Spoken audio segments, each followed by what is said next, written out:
রাজকুমারী, আপনার জন্যই আমার এই অবস্থা। এই অভিশাপ থেকে কবে মুক্তি পাবেন আপনি? আমারও যে পরিবারের কাছে যেতে মন চায়। চিন্তা করো না মৌরানী, একদিন ঠিক আমাদেরকে কেউ না কেউ সাহায্য করতে আসবে। আমার এই ফুলের মধু যদি কোনো পাখি ওষুধ মনে করে খায়, তাহলে আমি এই অভিশাপ থেকে মুক্তি পেয়ে যাব। কিন্তু রাজকুমারী, পাখিরা যে মধু খায় না, তাই তো তোমাকে আমি আমার সঙ্গে রেখেছি। তুমি জঙ্গলে গিয়ে দেখবে কোনো পাখির যদি অসুস্থ থাকে, তাহলে তাকে তুমি আমার এই ফুলের কথা বলবে। সে যদি এই ফুলের মধু খায়, তাহলে আমিও তুমি মুক্তি পেয়ে যাব। আর তোমার কথা তারা বিশ্বাস করবে, কারণ তুমি ফুলের মধুর রাজা। মৌরানী জঙ্গলে জঙ্গলে ঘুরতে লাগলো ও অসুস্থ পাখিদের খোঁজ করতে লাগলো।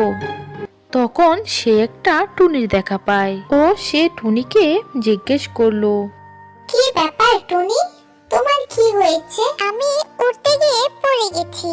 আমার ডানা ছোট, তাই আমি উড়তে পারি না। উপর থেকে পড়ে আমার একটি ডানা ভেঙে গেছে। তোমার ডানা বড় করতে চাইলে আমার সাথে চলো। একটি লাল গোলাপের সন্ধান আমি জানি, যার মধু খেলে তোমার ডানা তাড়াতাড়ি বড় হয়ে যাবে আর তুমি আকাশে উড়তে পারবে ও তোমার শরীরের ব্যথা ঠিক হয়ে যাবে। তখন টুনি বলল, এটা আবার হয় নাকি? মিথ্যে কথা, আমি এগুলো বিশ্বাস করি না। চলে যাও, ফালতু কথা। মৌরানীকে অপমান করে তাড়িয়ে দিল টুনি। মৌরানী কান্না করতে করতে চলে গেল একটি গাছের কাছে। সেইখানে গিয়ে সে দেখতে পেল একটি কাক কান্না করছে। তখন মৌরানী কাকটিকে জিজ্ঞেস করলো, তোমার কি হয়েছে?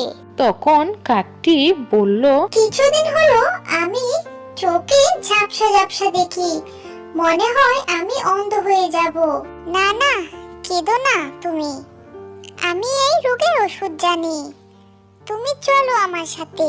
ঠিক আছে চলো, এর আগে না হয় আমি অন্ধ হয়ে যাই। তারপর কাক ও মৌরানী চলে গেল সেই বাগানে।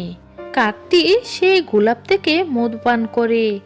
তারপর এক নিমিষে সেখান থেকে একটি সুন্দরী পরী বেরিয়ে আসে। সেই পরীকে একটি সাধু অভিশাপ দিয়ে ফুল বানিয়ে দিয়েছিল। এখন সে মুক্ত। তারপর পরী তার জাদু দিয়ে কাকের চোখও ভালো করে দেয়। তে সবাই খুশি হয়ে যায় ও সবাই তাদের পরিবারের কাছে ফিরে যায়। বন্ধুরা।